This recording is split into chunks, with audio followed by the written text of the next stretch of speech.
बहुत बहुत शुक्रिया एक बार फिर वल्लभ भाई आपका और देश अपनाए सभी दोस्तों का that you have given me this honor of sharing some thoughts with this wonderful gathering. So welcome friends to all who are with us today, and especially thanks to all the friends who just shared their experiences. और आप देखेंगे कि the common theme that is emerging, which is also was the purpose of the questions that Vallabh Bhai sir posed to you, is कि ये जो स्व है, this the self, है ना? How does this get linked to? How does this expand to become uh, connected to and in service of the server? So, because very often as this whole discussion is sometimes presented as though it's a duty. It is to some extent, but I would like to suggest to you a song which it's my favorite song. It's from a Hindi film, because I feel that this song reminds us that making this connection between the swa and the server in a more fulfilling way, as Vallabh Bhai has so accurately said, nobody can exist without having this link, right? Unless this my small self is connected to the many around me, actually life is not possible. But of course we are here talking about not just the everyday dependence on your family members or the people who are in your immediate life, but larger uh, values and the larger objective of building a good society.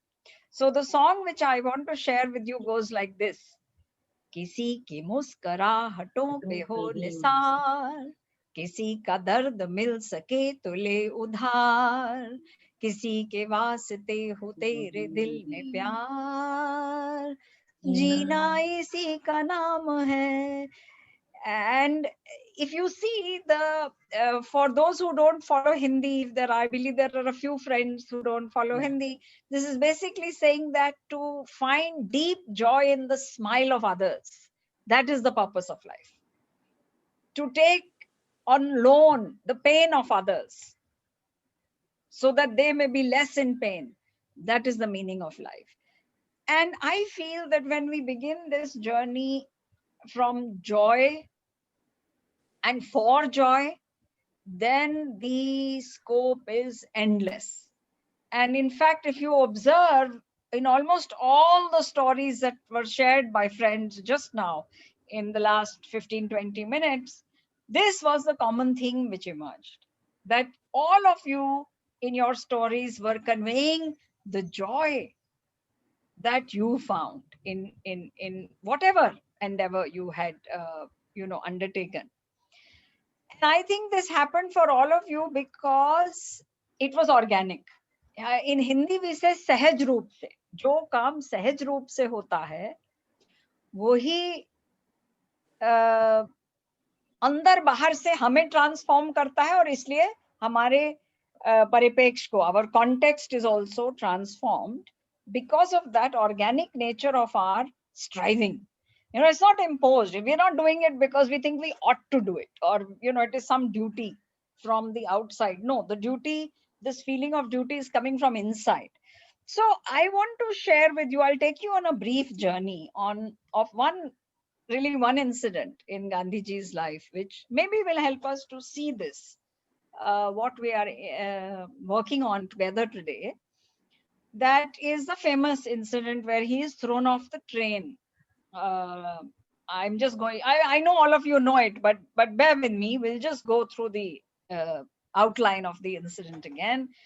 Gandhiji is a young lawyer. He has just arrived in South Africa. The work for which he has gone requires him to go from Durban to Pretoria by train. His host, the person who has brought him there for the work, basically his client, has acquired a first class ticket. And there Gandhiji is in this train first class cabin when a white man comes and he objects that how this brown-skinned man is being allowed to travel in the first class compartment. So at about 9 o'clock at one station, the white man has Gandhiji thrown off the train with luggage and everything. And if you have seen the Attenborough film Gandhi, this scene is very, very evocatively depicted. You also must be knowing that at that stage, Gandhiji was an unsuccessful lawyer. His brothers had gone into debt in order to send him to England for studies. But on return, he was not able to get a successful, lucrative practice going in Bombay or in Rajkot. So there is a family financial crisis, in the background of this young man's mind. He has just a few months earlier, he has had a experience of being very unfairly humiliated by the British resident in Rajkot, which comes as a shock to him because he has actually been treated rather nicely by most people in London. He has not seen such incidents before. Plus, he has come to South Africa in a last-ditch effort to try and, make some money. So all I'm saying to you is that this is almost a classical example of a quote-unquote ordinary person. No, it's a term actually that is in some ways very disturbing because I really don't know if there is such a thing. I think everybody has extraordinary, dimensions to them. But chalo, we will use that term because it's, used in everyday language. Keji so-and-so is an ordinary person. Well, he was that in a very, very serious way. Now, if we think in a stereotypical manner, this ordinary person should have become bitter, angry, hurt, completely traumatized by this humiliation. It's late at night. It's a bitter cold winter. There is no other train after that, which will take him to his destination. He sits there alone in the waiting room, in the dark, in the cold. So the incident has all the ingredients of a lifetime trauma. And yet this person, something arises from inside him, which causes him to do the opposite. Yes, he does think of running back home. It's not like that thought doesn't cross his mind. Kyare yaar, chhod do ye sab. Let me pack my bags and go back. What am I doing here in this strange country? That thought comes to him. But it's not the thought that stays in his mind. What stays with him through the night is the following. It is the realization that this incident is not really about him. It's not about his small swa, this small self. There's something much larger happening here. And that larger thing, he says, and I'm quoting almost verbatim from the autobiography. He says the real issue here is is racial prejudice, is color prejudice. And one must fight against it. How can this be? Better if one is going to be discomforted, if one is going to be uncomfortable, better to be uncomfortable in the process of the fight to change this. This is no way for human beings to treat each other. So he takes what is a personal trauma, it could have remained a personal trauma, and he changes it completely to focusing it. He focuses his attention on the larger issue that is at stake. And this is why, and I will just quote to you from a poem that it's not really a poem. These are lines from a speech that was given by Gandhiji's grandson, Gopal Gandhi, because Gopal Gandhiji, who, as you know, is a well-known public figure in India, He has been an IAS officer, governor of West Bengal. Oh, he was invited back to that station exactly 100 years later, because on the 100th anniversary of that incident of Gandhiji being thrown from the train, there was a function at which a special bust of Gandhiji, it's a very interesting picture. Maybe a little later I'll show it to you, where one side is the portrait of the young man who he was on that day, and on the other side of the statue, same sculpture, is the man we now today, the face we all know as Mahatma Gandhi. And so this is what Gopal Gandhi said at that occasion on the same platform 100 years later about his grandfather. But I think here Gopalji is really speaking about Bapu in the way that we all know him. It's not about his relationship to him. When Gandhi was evicted from the train, an Indian visiting South Africa fell. But when Gandhi rose, and India and South Africa rose, Gandhi fell with a ticket no one honored. He rose with a testament no one could ignore. He fell a passenger, but rose a patriot. Fell a barrister, but rose a revolutionary. His legal brief became a political cause. His sense of human decency transformed itself into a passion for human justice. The personal died with him that moment and turned public. Mine became thine. In fact, Mohandas Gandhi was not flung here. He was launched. Now you might say, and I would welcome your questions, your challenges later on this. You could say, but this only happens when, this is a person who is destined to become a Mahatma.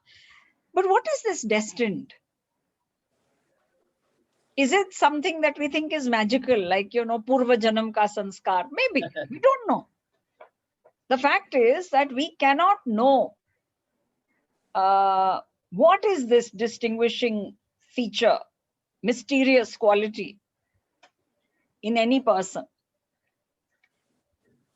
So the reason why I feel this story is so important is because subsequently many things happened. That is what, made Rabindranath Tagore call him a Mahan Atma. But my point of emphasis is that on that day, in that incident, the person to whom it happened was just like you and me. Like all of us, we have doubts, we have fears, we have moments when we don't know how confident we are, when we doubt ourselves, we are hurt by some, experience of how people have responded to us, all of that. And so that's why I feel it illustrates that anybody really has this capacity. Now, don't feel that it is only relevant to the server if it happens on some absolutely grand scale. On that day, on that night, there was no scale, right? It was a single incident. It was a complete story. But there is a clear chain of links that form ourselves, that give shape to ourselves. And so I would, my submission to you is, my request is that we don't take this incident lightly because, Mahatma the, to, he will be like that.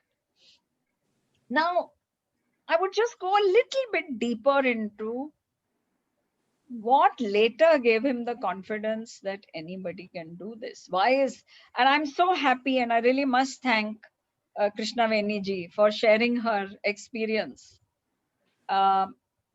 See, you are also evidence. What you said, what you shared is evidence of what I'm saying, that in any walk of life, in any space we are in, we can lovingly go against the stream, go against the current in favor of what we know to be morally, ethically, and emotionally correct. Correct, matlab not in the wrong and right sense, but that which is nurturing, that which is conducive, that which is enabling of the human spirit. I mean, correct only in that sense. It's fascinating that much later, I think this would have happened in maybe the 70s, 60s, or 70s, when the cultural anthropologist Margaret Mead was asked by someone, okay, what do you think is the beginning of civilization? Hmm. And thinking, they thought she will say the wheel, or the making of fire, or a certain the invention of iron or something like that. She said no, it's actually a healed bone. What she was referring to was that in one particular archaeological site, she had noted that there was a femur in one of the skeletons they found. I mean, of some, people who had lived tens of thousands of years ago. They found a femur in one skeleton which had broken and had been healed. Apparently, you can tell from a bone later on that that bone had once broken and then healed. She said that bone is evidence of the earliest evidence of civilization, because it shows that at a time when we were not more than animals, when we were running hither and thither like herds, that at that time also some people stopped for this one who fell, who was injured, who would have otherwise died. Because that was a time when if you couldn't run, you would not survive. But somebody cared and they stayed with this person. They fetched him food, and that's how his bone could heal. And this man went on to live for more years. And I feel this fundamental truth of life, that life depends on this nurturing spirit, this very organic kind of joy in the smile of the other. This, I think, is the core ingredient, which was like an energy, it was like a renewable energy engine for Gandhiji. And I think it is. I can sense that it is for a lot of people in this gathering. And what does it mean then to us in everyday life? Let's come back to, the everyday life where you're working with students, you have to deal with very tangible situations. How does all this connect to that? Well, I would maybe make 2 or 3 suggestions and then we can talk about them, because I'm really keen that this should be more of a conversation. One is, what have we learned, I'm saying, from this whole story, is that if we can depersonalize our feeling of hurt, to put it in, Mumbaiya language, if we can get to a point of dil pe mat le yaar, and see the larger context, then we are able to make the difference between the offense and the offender. Then we are able to be humane towards the offender and very firm in putting an end to the offense, because we don't confuse the offense with the offender. And this is only possible if first we have conquered our own feeling of taking the humiliation personally, number one. And number two, that one first step allows us to do the most important second step, that we don't have resentment. See, after all, resentment is a form of attachment. Huh? Yeah. Due to attachment, the resentment comes. If we are able to do these 2 steps only, then the whole universe opens up. And then we are able to focus on what we want to set right.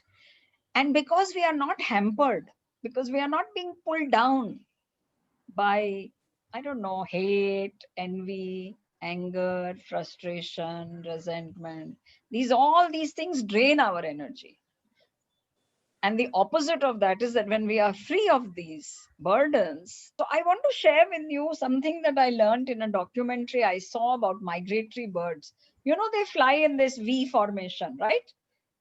Yes. And it looks, if you look at them in a photo or if you see them in the sky, it looks like, there it is, that lead bird, that must be the CEO bird. वही इनको सारा रास्ता दिखा रहा है, उनको हिम्मत दे रहा है कि हमको उड़ो उड़ो उड़ो. Well, actually, there is no such one bird. We now know from visual documentation of these long distance migratory birds that lead birds keeps changing. These birds in formation have the capacity in flight without breaking formation that bird comes out, another bird replaces it, and the formation continues, and they continue their journey to wherever they are going. And I really believe that that is the future of our species also. That if we are going to, uh, get through the time of crisis which we are in, and I do believe that, see, Sankat is not new to the human species. Bad times of crisis are not new. But I do believe that maybe we are now, and I don't mean Corona, I mean the whole ecological and climate chaos that is threatening us now, because we have threatened the planet, that it is going to call for really extraordinary energies on our part. And a lot of that maybe will depend on our being leaders, learning from the birds, literally. Okay, and let's go back to the train incident. Gandhiji could have developed a lifelong prejudice or resentment against all white people. Correct? But he realizes कि problem उस आदमी की नहीं है. The problem is not that this particular man has behaved towards me like this. The problem is that his mind has been poisoned. That this man is a victim of the crime of the poisoning of that goes by the name of racism. It is that distinction which allowed Gandhiji to focus on the problem itself. The problem is not that one man, it is racism. And so he became devoted to fighting color prejudice. So, ma'am, don't you think many of our leaders need to accept this? Because if they see somebody is criticizing, then you become an anti-national and you are branded in so many other different words. So I think Gandhiji really makes such an important place here in when are they going to understand who's going to change them? And Gandhi ke ghar mein zyada ho raha hai. The land where he was born today cannot take criticisms. I am surprised. अभी उद्धव ठाकरे बोलते हैं temple मत खोलो. They have another narrative for it. I don't know when are we going to think. I know, Sheila ji, but what I would suggest is that here I relate to what you're saying. I empathize. I also agree with what you're saying. But I think today in this session, let us remain focused a bit more on what we can do. See, I will share with you here maybe, okay, if we're waiting, while we're waiting for others to come up with their questions, I had an opportunity to meet once the President Maharaj of the Ramakrishna Mission. Okay. And I said to him that, I asked him, I said, sir, aapko nahi lagta kya ke we live in terrible times, so many horrible things are happening. And he said, see, time is never good or bad. We were talking in Hindi. He said, Kaal kabhi bhi acha ya bura nahi hota. Because in every time, life is a struggle. Jeevan har kaal mein sangram hai. So I would request, I'm not setting very tight boundary, but I'm requesting everyone to focus on what we can do. And let us take it as given that we are all well informed about all the problems out there. We know them. How can we have a nurturing, sharing, enriching conversation to enable us to be active solution seekers. Okay.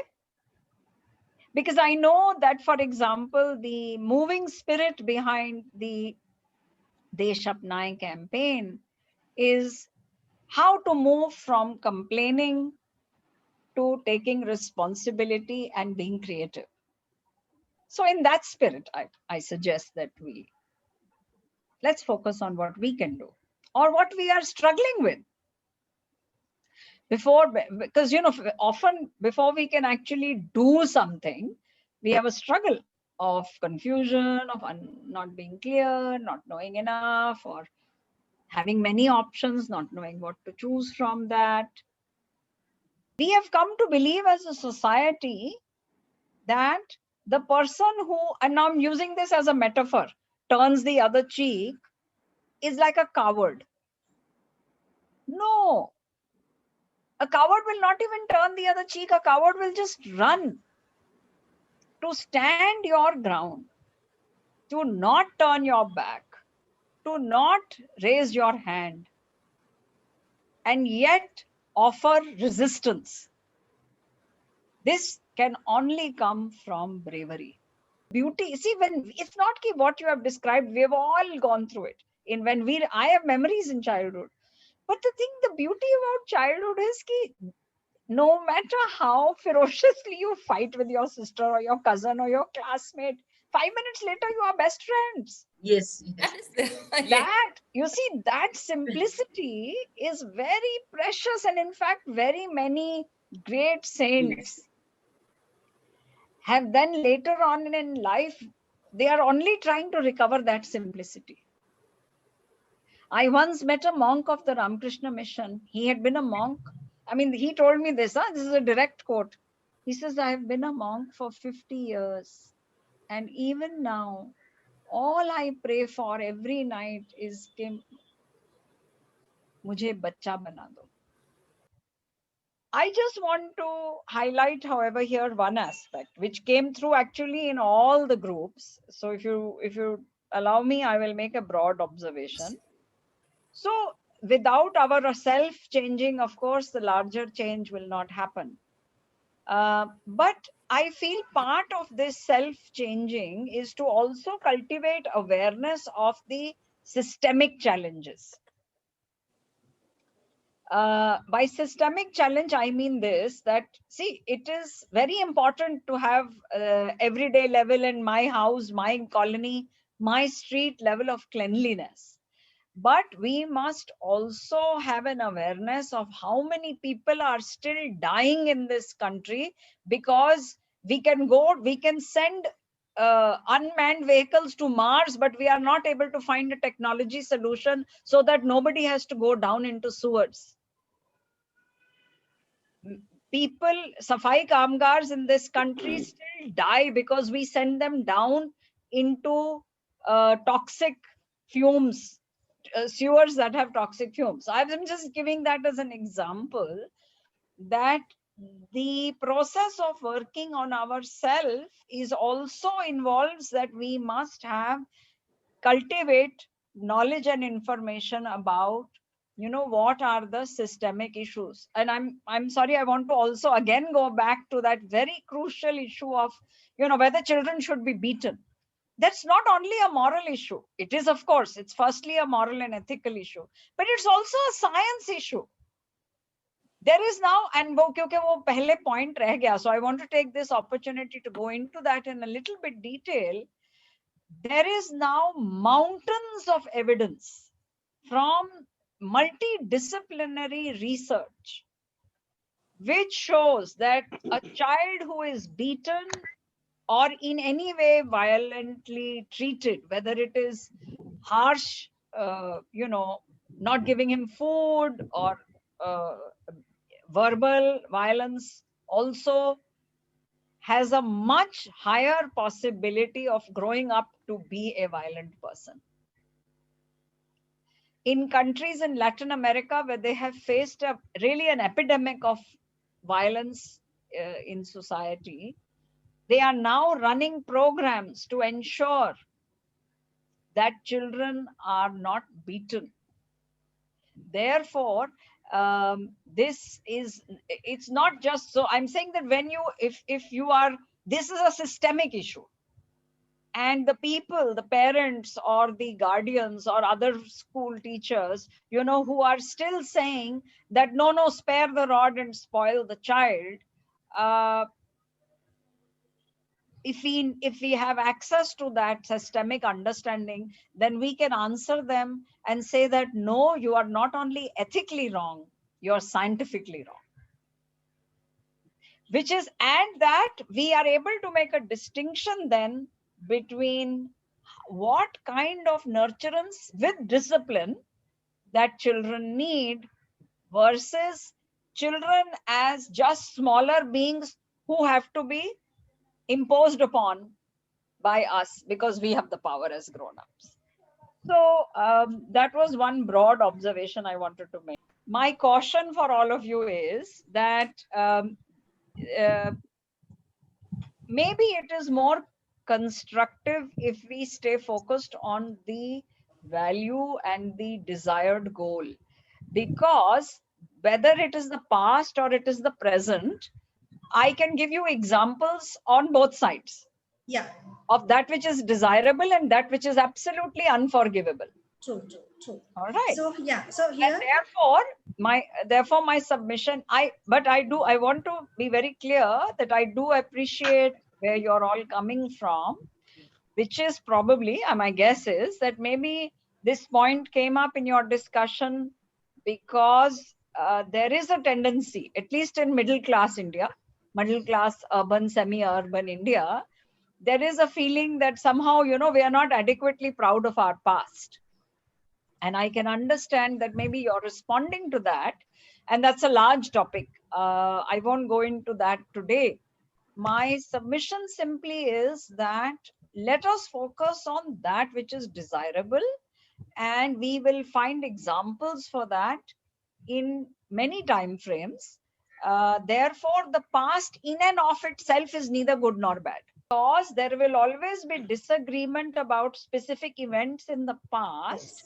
Yes, exactly. My suggestion to all of you is that the task of building a good nation is not dependent on what we were in the past. It is dependent on the values that we today are agreed upon or can bring some consensus or sarvanumati about what are the values and what are the habits that will make for a society based on fraternity and respect for all.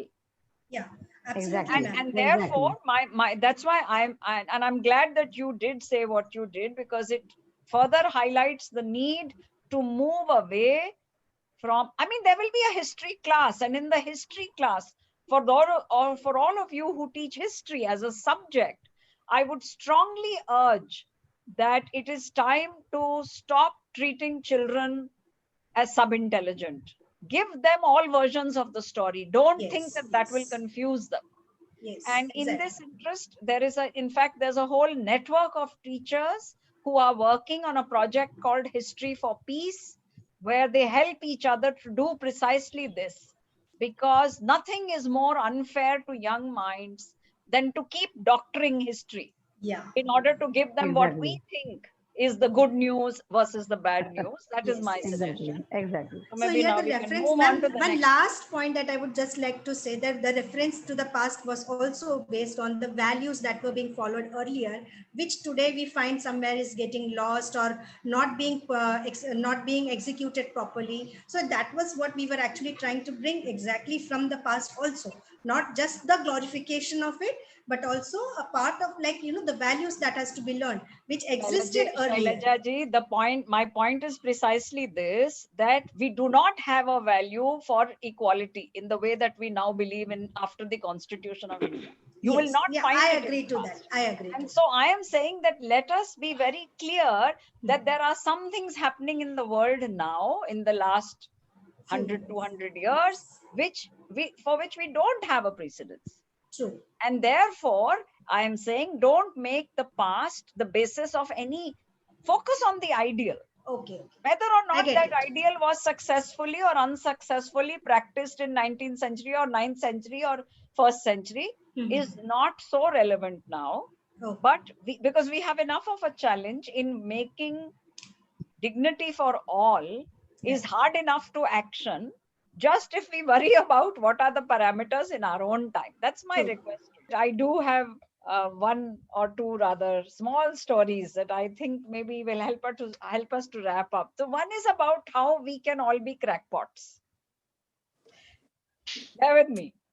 So this is a real story about a man who was living in a village where, you know, he had to go to the pond below at the bottom of the hill and climb up with two matkas, earthen pots. Okay. He had them hanging from this bamboo, and he would rest the bamboo on his shoulder and walk. Yes, Now, so one pot was on one side, the other pot was on the other side. People noticed that in one of these earthen pots, there was a tiny hole. And every day, by the time he reached home, that pot had 1/3 or half less water. It was only half full by the time he reached home. And people kept telling him, "Arey, you're such a crackpot. What are you doing? You make so much effort and the full water doesn't reach your home." Till finally they realized that he was actually watering that path. Yes, yes, ma'am. Flowers. And wherever he was dripping that water, flowers grew up. Yes.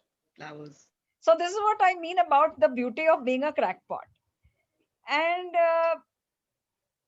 but how to see this? What you've all said, so many, you know, encouraging, inspiring things.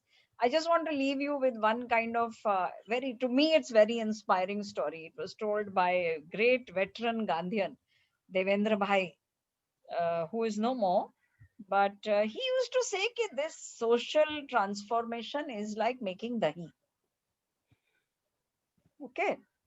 First of all, there are 5 conditions. First condition is that only dahi का जामन लग सकता है, मतलब जाग जो है वो दही का ही आपको हिस्सा एक चाहिए, कहीं से लाना पड़ेगा. So you are all that. So the jag is already there.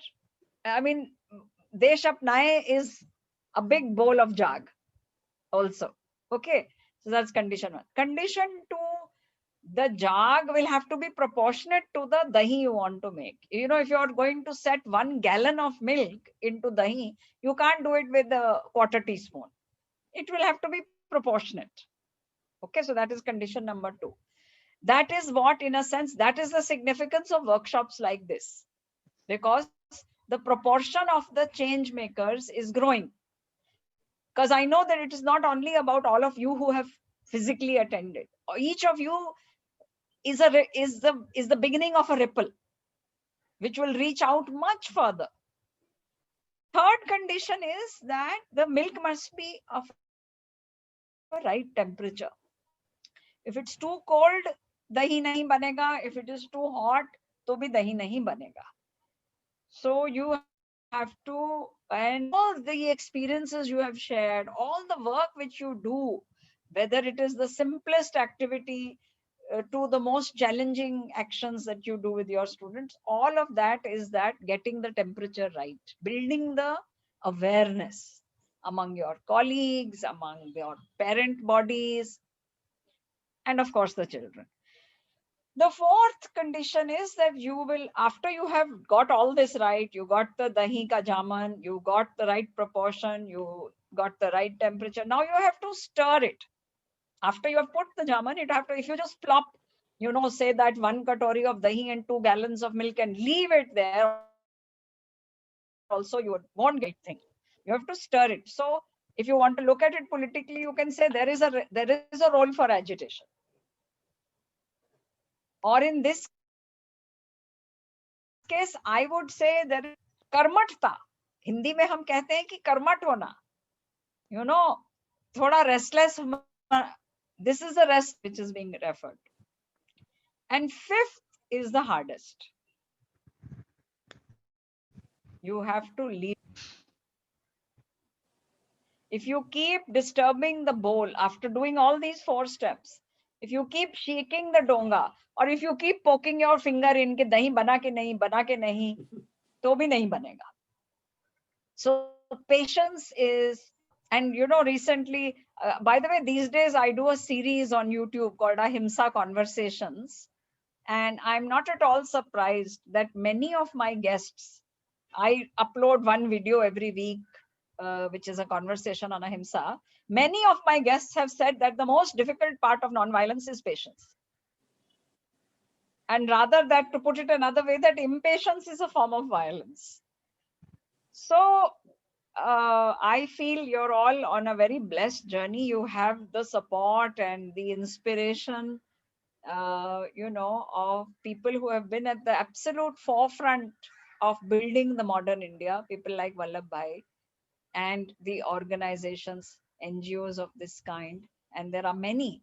And I wanted to just add a piece of information to the lady who made that request to the corporate sector. Of course, the practical suggestions that Vallabhbhai gave are very important. But I also want to tell you that an enormous variety of that is happening. It is happening. And maybe we'll close on that positive note. This is about 15 years ago. I'll close on this. It's a real life experience of somebody. It's not about, maybe swear to serve, but it is in a sense. The CEO of Infosys was speaking at a public conference, and he shared this detail. He said, I think it was around 70% of their staff come from families where the parents never went to college. A big chunk among that category are people whose parents never went to school. All this has been possible because a wide variety of people have made those contributions, some of it as social work, some as philanthropy, some as part of corporate policy. Companies have invested in hiring people and then training them.